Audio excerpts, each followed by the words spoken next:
옆 사람과 인사 좀 하고 삽시다. 시작. 만사는 인사에 달려있다고 그랬습니다. 인사를 잘해야 모든 만사가 풀립니다. 아무리 자기가 능력이 있어도 이게 인사가 안 되면 통할 수가 없습니다. 그러니까 인사하라고 할 때 하시는 게 좋습니다. 옆 사람과 다시 한번 인사합니다. 사랑하고 축복합니다. 기도하겠습니다. 좋으신 하나님 아버지, 거룩하신 하나님, 감히 찬양할 수 있고 거룩하신 하나님의 자녀 되어서 거룩한 성전의 인도함을 받게 하심을 감사합니다. 거룩하신 하나님께서 오늘도 주시는 말씀 마음속에 깊이 새기고 복되게 살아갈 수 있는 시간이 되게 해 주옵소서. 예수님의 이름으로 기도하옵나이다. 아멘. 오늘은 제가 설교하면서 처음으로 이런 얘기를 해봅니다. 요즘 KBS JTV에 보면 황금빛 내 인생이라고 하는 드라마를 하고 있습니다. 그 내용은 이제 아주 대그룹의 딸이 있었는데 이 대그룹의 부회장 딸인데 부사장 딸인데 5살 때 잊어버리죠. 그래가지고 온 가족들이 그 딸을 잊어버린 것 때문에 참 힘들어합니다. 그러다가 이제 한 25년이 지나고 난 다음 그 딸을 찾게 되어집니다. 그러니까 이 딸을 만나가지고 너 우리 집에 올 거냐. 그러니까 이 딸이 많이 고민하죠. 지금까지 키워주신 부모님을 버리고 가야 할 것인지, 형제들과 함께 헤어져야 될 것인지, 아니면 그 집에 가서 이 부모님을 버리고도 그 집에 가서 출세의 가도를 달릴 것인지, 이 신분 상승을 위해서 내가 그 집에 가는 것이 나의 미래 인생에 좋을 것인지 고민하다가 결국은 이제 자기 신분 상승을 위해서 자기 친아버지, 친부모님 쪽을 선택해서 부회장, 이제 대그룹 부회장 집에 이제 가게 됩니다. 문제는 뭔가 하면 그 대그룹의 부사장의 딸이 되고 난 다음에 이제는 이 사람이 어디에서 자랐는가 하면 자기를 키워준 부모님은 사업을 하다가 실패를 해서 아주 어려워져서 아주 이렇게 평범한 집에서 성장을 했거든요. 그런데 이 대그룹 집에 가니까 저도 처음 봤는데 그 사람들이 지키는 이 문화가 있더라고. 규율이 있더라고요. 말을 해도 그냥 어물어물 하면 안 되고 얼굴을 똑 쳐다보고 눈빛을 바라보고 분명하게 얘기를 해야 되고 먹는 것도 시장에서 아무 것이나 먹어서는 안 되고 옷도 시장 싸구려 옷을 사 입는 게 아니고 그들만의 문화가 있고 그들만의 수준이 있고 그들만이 지켜야 될 이게 룰이 있더라고요. 그것을 평범한 가정에서 25년 동안 자란 이 딸에게 가르칩니다. 선생님을 붙여가지고 사람을 대할 때는 인사를 할 때는 또 옷을 살 때는 뭐 이 모든 것들을 가르치잖아요. 근데 이 평범하게 자기 마음대로 살아왔던 25년의 세월이 이 그 집에 가서 이렇게 적응하려고 하니까 참 힘들어합니다. 그렇지 않겠습니까? 흙수저로 인생을 25년 동안 살았는데 이제 금수저가 돼가지고 거기에 적응하려니 이게 얼마나 힘들겠어요. 그냥 자고 싶으면 자고 일어나고 싶으면 일어났었는데 이제는 그게 아닙니다. 자기가 시장에서 아무나 만날 수 있고 아무 것이나 먹을 수 있고 화장도 뭐 이런 모든 옷거지도 그냥 마음대로 할 수 있었는데 이제는 아닙니다. 대그룹의 부회장 딸이 되었으니까 거기에 맞는 수준으로 살아야 되는 겁니다.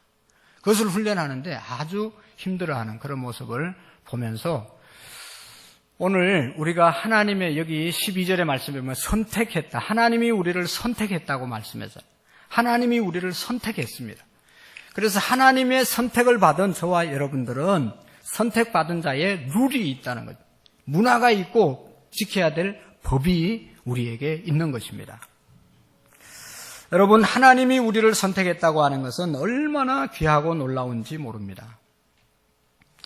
여러분, 이 재벌집에 가서 딸로 정말로 자기 부모님들을 망신시키지 않고 살려면 그 사람들이 요구하는 룰을 지켜야 망신당하지 않고 옛날 사람이라고 이야기를 듣지 않는 겁니다. 지켜야 될 룰들을 바로 지켜야 되는 것입니다. 로마에 가면 로마의 법을 따르라는 말이 있죠. 우리는 하나님의 자녀로 하나님께서 선택해 주셨습니다. 하나님의 선택이 믿어지고 하나님의 선택이 믿어진 사람은 할 수 있는 일이 한 가지밖에 없어요. 감사하는 겁니다. 여러분, 하나님이 선택한 사람이 있고 하나님이 안 선택한 사람이 있어요. 제가 이렇게 보니까 어떤 목사님이 그래요. 안 목사님은 하나님이 선택한 목사이고 자기가 많은 목사님들을 봤는데 선택 안 된 목사도 있다는 거예요. 하나님이 뽑아서 하나님이 선택해서 세운 목사가 있고 자기가 목사가 된 사람이에요. 하나님은 선택도 안 했는데 자기가 신학교 가고 자기가 열심히 해가지고 자기가 교회를 세우는 사람이 있어요. 여러분, 교인들도 하나님이 선택해서 이 자리에 오신 분이 있고 하나님이 선택하지 않는데 자기가 온 사람이 있다니까요. 이건 놀라운 일입니다. 하나님이 나를 선택해 주셨다는 사실이 믿어지면 이것보다 감사한 일이 없어요. 이 인생 끝나는 거예요. 하나님이 선택했으니까 하나님이 책임져 주실 거 아니겠어요. 그런데 이게 안 믿어지니까 문제가 되는 거예요. 그러니까 하나님이 나를 선택해 주셨다, 그것을 깨닫는 순간 이게 왜 은혜인지, 왜 축복인지, 왜 감사인지 감사할 수밖에 없는 그러한 인생으로 바뀌어지게 되는 것입니다. 여러분, 선택받은 사람이 어떻게 살아야 됩니까? 하나님의 거룩한, 지금 찬양 거룩한 하나님의 선택을 받은 사람들은 어떻게 살아야 됩니까? 어떻게 사는 것이 제대로 잘 사는 것입니까? 오늘 골로새서의 내용은 골로새라고 하는 도시에 보낸, 그 안에 세워진 교회에 보낸 편지죠. 근데 이 골로새라고 하는 도시는 이제 에베소 동쪽 160km 정도 떨어진 작은 도시에 있는 교회입니다. 작은 도시지만 다양한 문화와 현상, 또 종교적인 요소들이 혼합되어 있는 곳이 바로 이 골로새입니다. 골로새 교회는 누가 언제 세웠는지 정확하게 알 수 없지만 사도 바울의 전도를 받고 에바브로라고 하는 사람이 골로새에 가서 교회를 세웠다고 그렇게 우리에게 알려지고 있습니다. 그래서 왜 이 성경을 썼는가 하면 이 에바브로라고 하는 사람이 자기가 교회를 목회하다 보니까 우리 교회 안에, 이 골로새 교회 안에 혼합주의와 헛된 철학과 사탄 숭배, 천사 숭배와 온갖 잘못된 이제 이단의 가르침이 자꾸만 교회 안으로 들어오는 거예요. 그래서 여기에 대한 상담을 사도 바울에게 합니다. 그러니까 사도 바울이 교회는 이뤄야 된다. 이단과 잘못된 천사 숭배, 율법주의 이런 것들로부터 다 막아내야 된다고 하면서 알려주는 내용이 바로 이 골로새서의 내용입니다. 이 골로새서의 내용은 그래서 우리가 잘못된 사상으로부터 우리의 신앙을 지키는 길은 예수 그리스도와 연합되어서 예수님을 온전히 알고 예수님이 어떤 분인지 제대로 알고 그분을 늘 바라보면서 그분과 늘 함께하면 교회 안에 어떤 이단 사상이 들어와도 흔들림이 없이 신앙생활을 할 수 있다고 알려주는 내용이 바로 이 골로새서의 내용입니다. 여러분, 여기 보시면 이 골로새서에서 아주 강조하는 내용이 있는데 그것이 뭔가 하면 예수님에 대해서 알려주고 있습니다. 예수님은 만유보다 우월하신 분이고 예수님은 유일하신 우리의 신앙의 대상이고 예수님은 만물을 창조하실 때 함께 하셨던 분이시고 예수님은 우리를 사랑하시고 하나님의 사랑받는 자녀이고 아들이었고 보이지 않는 하나님의 형상이었고 교회의 머리가 되신 분이 바로 예수 그리스도시다. 이 만물의 어떤 되신 예수님 그분과 함께 그분을 늘 바라보면서 신앙생활하면 어려움이 없다는 것입니다. 우리가 이런 만물의 어떤 되시고 창조자 되시고 그분의 선택을 받은 저와 여러분들입니다. 사랑하는 성도 여러분, 하나님의 선택을 받은 사람들은 어떻게 살아야 됩니까? 잘 사는 사람이 있고 행복하게 사는 사람이 있어요. 잘 사는 사람이 행복하게 못 사는 사람이 있어요. 그러나 잘 살지는 못하지만 너무너무 행복하게 사는 가정들이 있습니다. 잘 살아야 꼭 행복합니까? 그런 건 아니잖아요. 어떤 사람이 행복하게 살아갈 수 있을까? 행복을 지켜가는 비결이 뭘까? 오늘 골로새서를 처음부터 쭉 읽어보면 첫 번째로는 이런 것을 발견할 수가 있습니다. 자기의 욕망을 억제할 수 있는, 자기 욕망을 억제하면서 살아갈 수 있는 사람은 행복을 누리며 살아갈 수가 있습니다. 죄송하지만 제 얘기를 좀 하겠습니다. 이게 건강이 막 너무 좋아졌어요. 그래가지고 교회에서 계속 새피디 선포하고 자고 기도하고 그래도 뭐 너무너무 건강이 좋은 거예요. 야, 체력을 더 끌어올려야지. 그래가지고 더 열심히 했어요. 여러 가지를.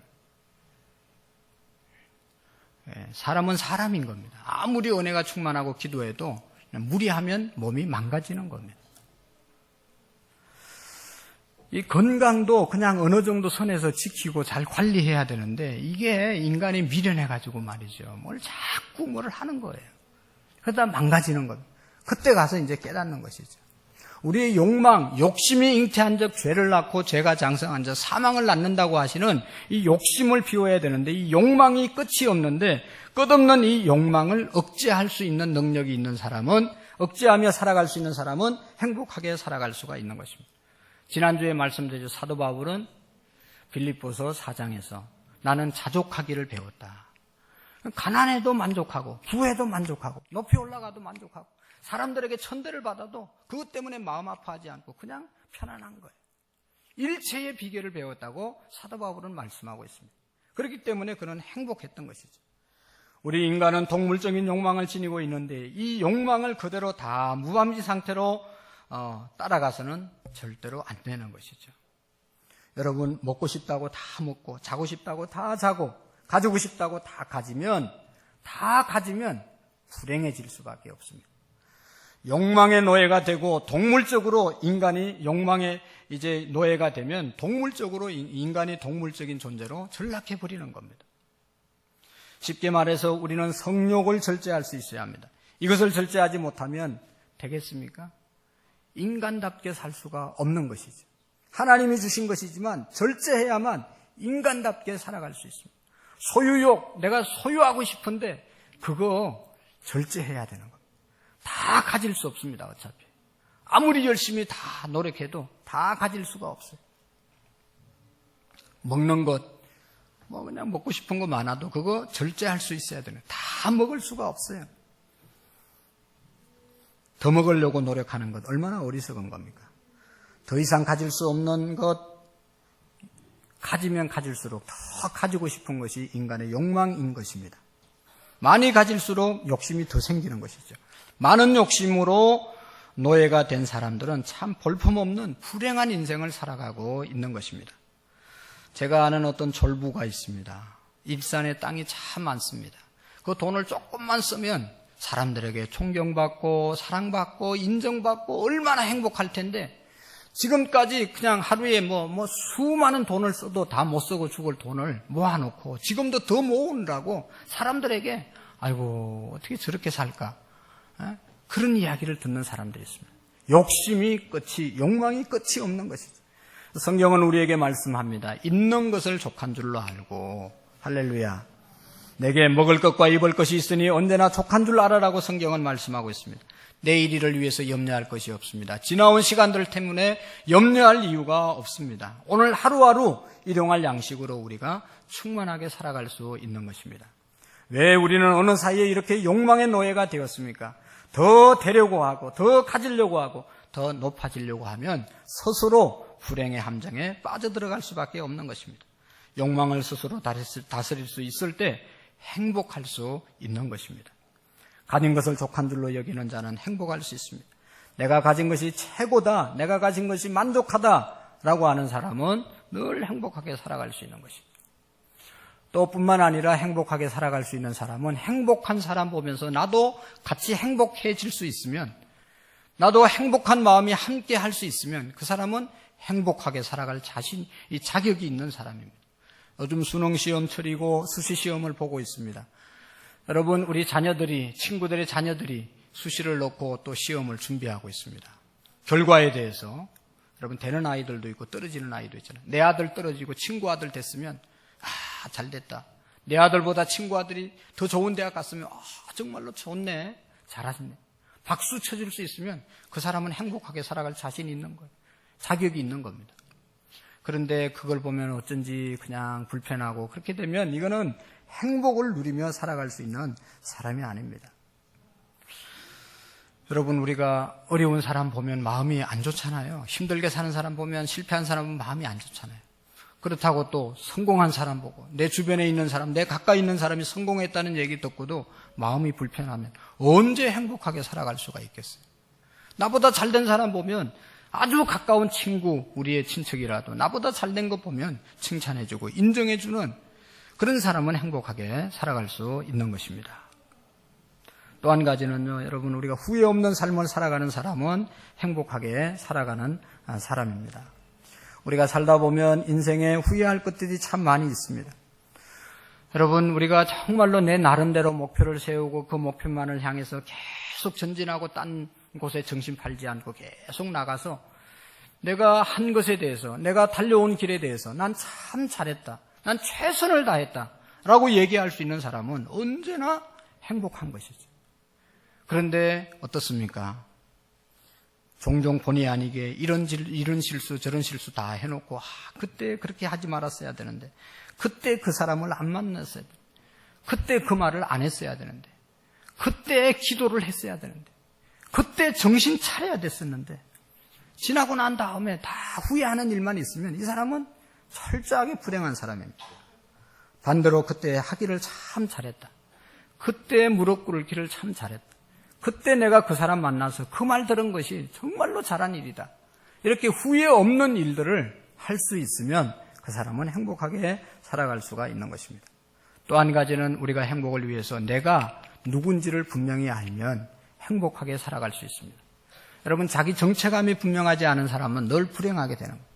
자기가 이제 재벌집 딸이 되었는데도 내가 이 집의 딸인지 아닌지 늘 정체성에 대한 혼란을 갖고 있으면 얼마나 갈등하고 힘들고 불행하겠어요.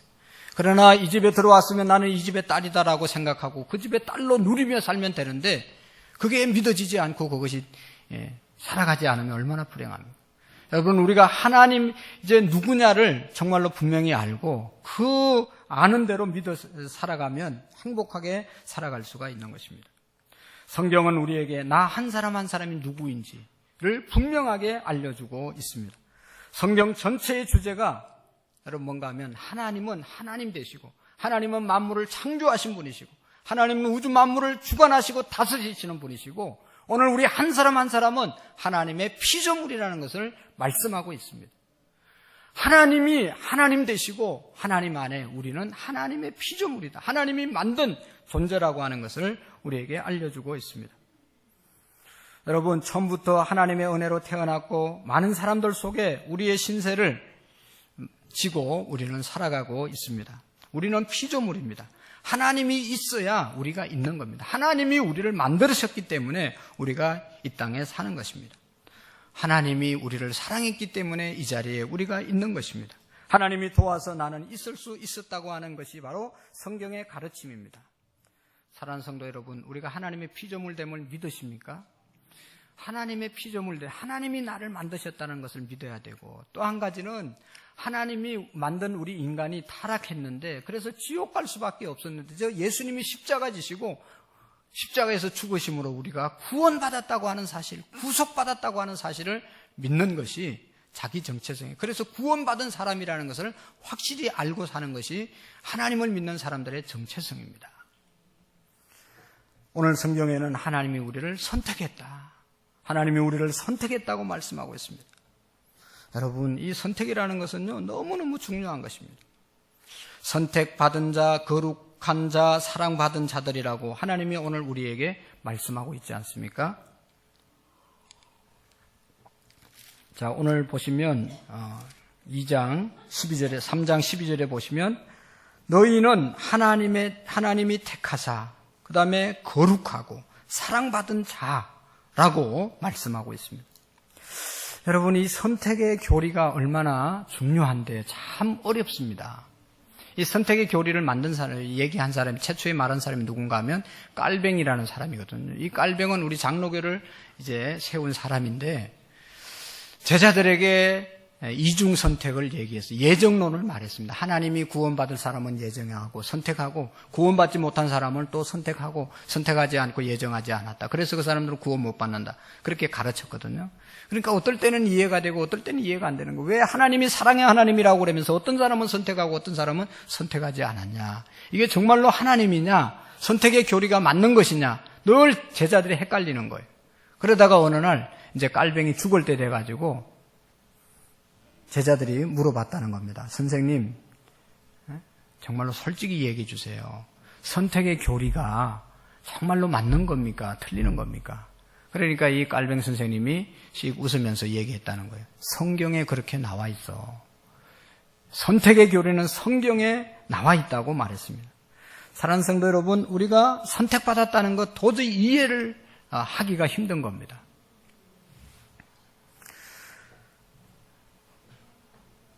납득이 잘 안 되는 그러한 교리죠. 여러분 보세요. 선택받은 사람이 있고 선택 못 받은 사람이 있어요. 성도들 중에도. 죄송하지만 이 자리에 오신 분들 중에도 자기가 온 사람이 있고 하나님이 불러서 나는 이 시간 왔다. 그렇게 믿어지는 사람이 있다니까요. 그렇게 믿어지는 사람은 그냥 감사할 뿐인 거예요.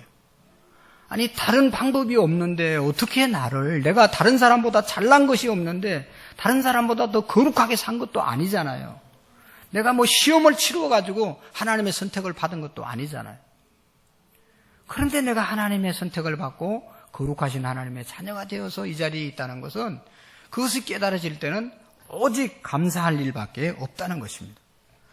하나님의 선택을 받은 저와 여러분은 아무 권리가 없습니다. 하나님이 선택해 주신 것뿐입니다. 그래서 감사할 뿐입니다. 여러분 성경에 보면 신명기 7장 6절 8절에 보면 너는 여호와 내 하나님의 성민이라.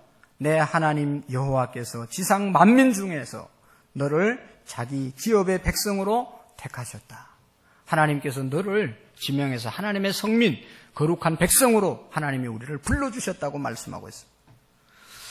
여호와께서 너를 기뻐하시고 너를 택하시면 너희가 다른 민족보다 수요가 많기 때문이 아니라 너희는 오히려 모든 민족 중에 가장 작은 자리라. 가장 작아서 이스라엘 백성들을 선택했다는 거예요. 가장 볼품없어서 하나님이 이스라엘 백성들을 선택했다는 거예요. 그러니까 하나님의 선택을 받은 그것을 깨달아지는 순간 감사할 것밖에 없다는 거예요. 그리고 선택한 이유를 그 9절에 가서 말씀에 쭉 보면 하나님만을 섬기고 하나님만을 경배하면 너희들을 천대까지 그 언약을 이행하시며 인애를 베푸시기 위해서 하나님이 우리를 선택했다는 겁니다. 하나님이 축복하시고 자손 만대에 복을 주시기 위해서 하나님이 우리를 선택했다는 거예요. 이 선택의 교리를 우리가 믿으면 이러한 복을 누릴 수 있게 되는 것입니다. 선택은 무자격 가운데 이루어진 겁니다. 내가 똑똑해서 돈 많아서 순종 잘해서 믿음이 있어서 선택받은 것이야. 하나님이 무조건 선택하십니다. 선택받은 자의 기본 자세는 나는 죄인이다. 선택받을 자격이 없는 사람이다. 나는 모든 사람과 똑같은 죄인이었다. 죄인 중에 사도 바울은 괴수라고 말하지 않습니까? 그런데 하나님께서 하필이면 제일 많은 사람을 선택해 주셨다. 이것을 깨달아지는 순간 얼마나 감사한지. 하나님이 관건적으로 우리를 선택해 주신 것입니다. 은혜로 선택받은 것입니다. 여러분, 그래서 하나님을 믿는 사람은요, 따질 게 없어요. 하나님이 선택해 주신 것만, 그거 하나만 제대로 깨달아도 모든 것이 감사하고 은혜인 거예요. 첫째도 은혜이고, 두 번째도 은혜이고, 세 번째도 은혜인 겁니다. 하나님이 선택해 주셨기 때문입니다. 자, 여러분, 하나님이 선택해 주셨으면 하나님이 선택했다는 것은 하나님의 소유가 되었고 하나님이 책임져 주신다는 뜻입니다. 여러분, 회사에서 직원을 선택했어요. 그러면 그 사람이 기본적인 이제 계약 관계에서 어떤 일을 하면 책임지잖아요. 책임 안 지면 법적인 책임을 묻는 거예요. 뽑은 사람, 사업자에게. 선택했다. 내 것이 되었다. 그러면 내가 내 것을 관리하고 내 것을 책임지고 내 것을 고치고 하는 겁니다. 이것은 제 것이기 때문에 이걸 제가 아주 소중하게 여기고 내가 이것을 관리하고 보살피고 고장나면 고치고 이걸 아주 소중하게 여기는 겁니다. 하나님의 선택을 받았다. 그러면 하나님이 우리를 소중하게 생각한다고 성경에 여러 곳에 말씀하고 있잖아요. 하나님의 소유를, 자기의 소유를 그냥 이렇게 관리 안 하고 그냥 우습게 여기는 사람은 없어요. 자기의 것은 소중하면 소중할수록 너무너무 귀하게 관리하는 겁니다. 우리가 하나님의 선택을 받고 하나님의 소유가 되었다는 것은 우리 하나님께서 우리를 온전하게 그렇게 완전 무결하게 불 가운데서도 물 가운데서도 늘 지켜주신다고 말씀하고 있는 것입니다. 여러분, 이제 우리가 수요일 날 창세기를 보고 있는데 창세기 12장에 보면 하나님이 아브라함을 선택했습니다. 너는 너의 본토 친척 아비집을 떠나 내가 내게 지시할 땅으로 가라. 자기가 살고 있던 본토 친척 아비집을 떠나는 것이 결코 쉬운 일이 아니잖아요. 그럼에도 불구하고 떠납니다. 왜 떠납니까? 하나님이 나를 선택해 주셨다. 하나님이 나를 불러주셨다. 그러면 하나님께서 나를 선택했기 때문에 하나님이 책임져 주실 것이다. 이것을 믿고 나갔던 것이죠. 믿고 나갔을 때 잘 될 때도 있었고 잘 안 될 때도 있었습니다. 비옥한 좋은 땅을 누릴 때도 있었고 완전 박토해서 농사가 안 되고 흉년이 될 때도 있었어요. 좋은 일이 있을 때도 있고 어려운 일이 있을 때도 있었지만 아브라함은 하나님이 나를 선택해 주셨기 때문에 하나님이 나를 책임져 주신다는 그런 믿음이 있었습니다. 그래서 여러분, 이 아브라함이 이제 이렇게 살아가는데 너무너무 재산이 불어나잖아요. 아브라함의 재산도 불어나고 그래서 종들도 더 늘어나고 자기가 함께 데려갔던 조카 롯도 점점 잘 살게 되었어요. 그래서 같이 살 수가 없었어요. 그래서 분가하지 않으면 안 되는 그런 상황이 왔습니다. 그때 아브라함이 어떻게 합니까? 자기 조카를 불러놓고 네가 먼저 좋은 땅 선택해서 가라. 네가 자하면 나는 우하고 네가 우하면 나는 자하여 갈 것이다. 아주 땅을 선택하는 데 있어서 그냥 자유한 겁니다. 왜냐하면 하나님이 나를 선택해 주셨기 때문에 하나님이 나를 책임져 주신다고 하는 그런 믿음이 그에게 있었기 때문인 것이죠. 하나님의 선택을 받은 저와 여러분들은 우리가 정말로 당연히 하나님의 선택받은 자의 삶을 살아야 될 줄로 믿습니다. 어떤 조건 때문에 이렇게 사는 것이 아니고 하나님이 당연히 우리를 불러주셨기 때문에 당연히 선택받은 자는 당연한 삶이 있습니다. 요한복음 13장 이하에 보면 예수님께서 십자가 지시기 전에 제자들에게 발을 닦아 주십니다. 발을 닦아 주시면서 이렇게 이야기합니다. 선생된 내가 너희들의 제자의 발을 씻겨주는 것처럼 너희도 서로서로 발을 씻기면서 사는 것이 마땅하도다. 너희들이 이제 발을 닦이는 삶을 사는 것이 마땅하니라. 섬김의 삶을 사는 것이 마땅하다. 이건 당연하다. 선택받은 사람들은 이렇게 사는 것이 당연하다, 마땅하다, 그렇게 말씀하고 있습니다. 여러분, 내가 너희를 용서했으니 너희가 서로 용서함이 마땅하다는 것입니다. 예수님이 너희를 내가 사랑했으니 너희도 서로 사랑하며 사는 것이 마땅하다, 옳지 않느냐, 당연한 것이다, 그렇게 말씀하시는 겁니다. 예수님께서 말씀했습니다. 내 계명은 곧 내가 너희를 사랑한 것 같이 너희도 서로 사랑하는 것이니라. 예수님이 우리를 사랑해 주셨고 하나님이 우리를 사랑하시고 예수님이 용서해 주시고 하나님이 용서해 주셨기 때문에 용서의 삶을 사는 것은 뭐 특별한 게 아니고 당연히 그렇게 살아야 된다는 것입니다. 그래서 사도 바울은 이런 말을 합니다. 만일 식물로 인하여 내 형제를 근심하게 되면 이는 내가 사랑으로 행하지 아니함이니라. 그리스도께서 대신하여 죽으신 형제를 내 식물로 망하게 하지 말라. 무슨 말인가 하면 여러분, 모든 사람이, 우리 주변에 있는 모든 분들이 예수님이 그분을 위해서 죽으신 분입니다. 너무너무 소중한 분입니다. 그런데 내가 음식 같은 것 때문에 예수 믿으면 뭐 이거 먹어야 되고 안 먹어야 되고 그런 잡다한 그냥 짜지구리한 것 때문에 시험 들어서 예수님 못 믿게 하면 안 된다는 것이죠. 그래서 사도 바울은 가장 중요한 게 뭔가 하면 하나님이 나를 사랑하시고 하나님의 사랑의 존재라는 것을 알려주신 것입니다. 항상 그리스도께서 우리를 위해서 죽으셨다는 것을 전제로 사랑을 펴야 된다는 것입니다. 오늘 성경은 선택받은 자의 삶이 어떠해야 되는지 여러 가지로 골로새서는 많이 나와 있는데 특별히 긍휼의 삶을 살으라고 말씀하고 있습니다. 긍휼의 삶이라고 하는 것은 남을 불쌍히 여기고 돌봐주는 마음이죠. 우리가 긍휼히 여겨야 될 대상은 물질이 없어서 불쌍하게 살아가는, 힘들게 살아가는 사람들도 우리가 도와야 합니다. 그렇지만 더 불쌍한 것은 영적으로 예수님을 알지 못하고 영적으로 가난하고 천국과 지옥이 있다고 믿으면 지옥 보내는 것, 지옥 가는 사람을 바라보고 불쌍히 여기는 마음이 긍휼의 마음이라고 믿습니다. 천국과 지옥을 안 믿으면 그냥 불쌍히 여길 마음도 없습니다. 그렇지만 정말로 천국이 있고 지옥이 있다면 천국은 영원한 하나님과 영생 복락을 누리는 좋은 곳이라고 믿어지면 내가 사랑하는 그 어떤 사람들, 또 내가 바라보는 모든 사람들이 천국에 가지 못하고 지옥에 가는 그러한 영혼이 되어 있다면 이게 얼마나 불쌍하고 긍휼히 여겨야 될 대상이 아니겠습니까? 당연히 긍휼의 삶을 살아야 될 것입니다. 온유하게 살으라고 말씀하고 있습니다. 부드러운 마음이 온유죠. 온유한 마음. 지지난주에도 말씀을 드렸지만 내가 할 수 있는 능력이 있지만 공동체를 위해서 참는 것, 그것이 온유입니다. 내가 할 말 다 할 수 있지만 공동체를 위해서, 상대방을 위해서 절제하는 마음, 그것이 바로 온유라고 그랬죠. 내가 내 돈 가지고 내 마음대로 쓰지만 그러나 다른 사람에게 도움이 안 되고 유익이 안 되고 상처를 줄 것 같으면 안 쓰는 것, 그것이 바로 온유한 마음입니다. 또 선택받은 자는 오래 참으라고 말씀하고 있습니다. 오래 참음으로 옷 입어라. 선택받은 하나님의 자녀들은 하나님을 믿으면서 오래오래 인내를 이루라고 말씀하고 있습니다. 하나님 믿고 신앙생활하는 것이 여러분 얼마나 어렵습니까? 특별히 기도 생활하는 것이 쉽지 않습니다. 하나님께 기도하고 하나님을 부르면 하나님이 즉각 응답해 주면 얼마나 좋겠습니까? 그렇게 기도하고 그렇게 노력해도 안 되는 것들이 있습니다. 내가 기도하는 것이 잘못 기도하는가? 아니면 하나님이 내 기도를 왜 안 들어주시는가? 내가 잘못 삶을 살고 있는 것은 아닌가? 하나님은 계시는 것인가? 날마다 강대상에서 기도하라고 말하지만 기도가 정말로 응답이 있는가? 라고 하는 회의가 될 때가 한두 번이 아니지 않습니까? 저도 매일 새벽마다 우리 성도들의 가정을 위해서 수첩을 복사해놓고 기도합니다.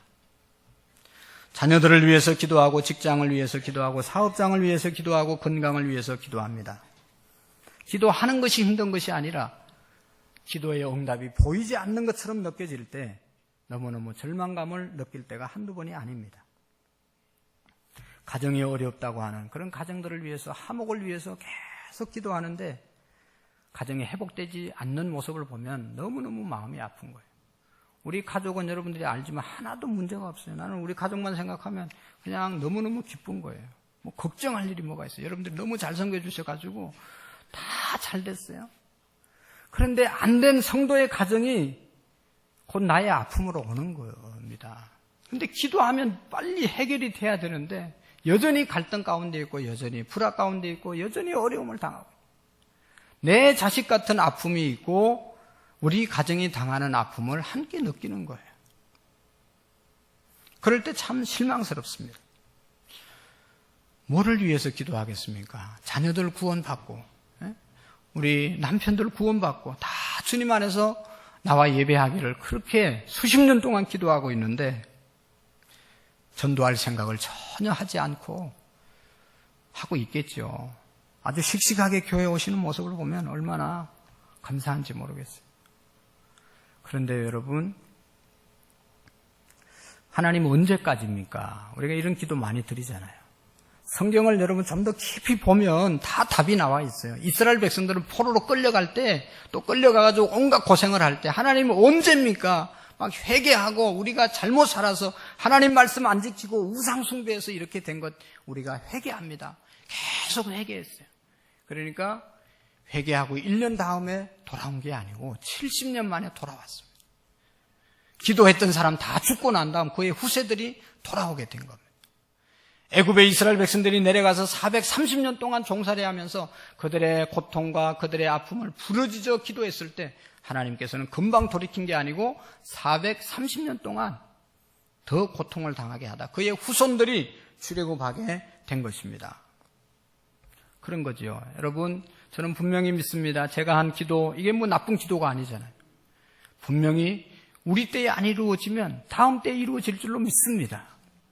우리가 기도한 내용, 우리의 자녀들을 위해서, 우리의 가족을 위해서 뿌린 기도의 제목들이 지금 안 이루어지면 다음 세대에 분명히 이루어집니다. 다음 세대에 안 이루어지면 그 다음 세대에 이루어지는 거죠. 430년 동안 이루어지지 않았던 것이 430년 만에 이루어졌습니다. 하나님의 약속은 분명히 이루어짐을 믿으시기를 바랍니다. 누가 누구에게 불만이 있거든 서로 용납하고 피차 용서하되 주께서 너희를 용서하신 것 같이 너희도 그러하고 이 모든 것 위에 사랑을 더하라. 이는 온전하게 매는 띠니라고 말씀하고 있습니다. 사랑을 더하라. 또한 용서하라. 주님께서 용서하신 것처럼 너희도 용서하라. 내가 용서할 때 용서받는 사람이 좋아지는 것이 아니라 용서하는 내가 좋기 때문에 용서하라고 한 겁니다. 용서하든지 안 하든지 상대방은 아무런 생각하지 않고 내 마음만 괴로운 거예요. 그러니까 내가 용서하면 미움으로부터 자유할 수 있고 용서하면 그 순간 내가 자유를 느끼기 때문에 너 살으라고 하나님은 우리 보고 용서하고 살으라고 그래요.